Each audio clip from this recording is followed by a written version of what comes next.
इफ्तिखार जो हुआ है मियां शहबाज शरीफ की गिरफ्तारी के हवाले से, एक्सपेक्ट तो मखल कौम ये कर रही थी कि आसिम बाजवा को पकड़ा जाएगा और जो है वो उनसे हिसाब लिया जाएगा, उनसे पूछा जाएगा किस तरह से एक शख्स ने नौकरी के दौरान पिछले 15-20 सालों में इतनी बड़ी जायदादें और एसेट्स बना लिए।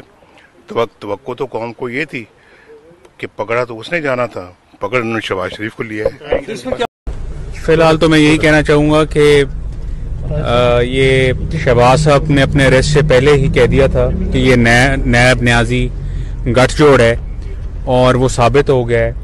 और इसमें कोई शक नहीं है कि इमरान खान जो है वो एक सिलेक्टेड वज़ीर आज़म हैं जो बुरी तरह से नाकाम हो गए हैं, और जो उन्होंने कमिटमेंट्स की थी और कौम के साथ झूठ बोले थे कि वो 1 करोड़ नौकरियां देंगे, 50 लाख घर बनाएंगे, दूध और शहद की नहरें बहाएंगे, उस सब से नाकामियों के बाद वो मुल्क और कौम की अटेंशन को डिफ्लेक्ट करने के लिए इन होशे हथकंडों पे उतर आए हैं। और इंशाल्लाह हम पहले भी अवाम की अदालत में सुरखरू हुए थे अल्लाह के फजल से, और इंशाल्लाह दोबारा अवाम की अदालत में अल्लाह के फजल करम से सुरखरू होंगे।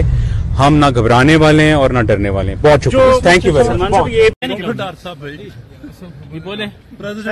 ये जो कुछ हुआ मियां शहबाज शरीफ की गिरफ्तारी के हवाले से, क्या समझते हैं कि एपीसी के बाद ऐसे जो इक़दाम हैं उनका पस मंजर क्या हो सकता है? देखिए, मैं समझता हूँ जी कि फाशिज्म की इंतहा है और ये चंद लोग एक गठजोड़ है और वो अपनी इस तरह की मर्जी के पाकिस्तान में मामलात को हैंडल कर रहे हैं।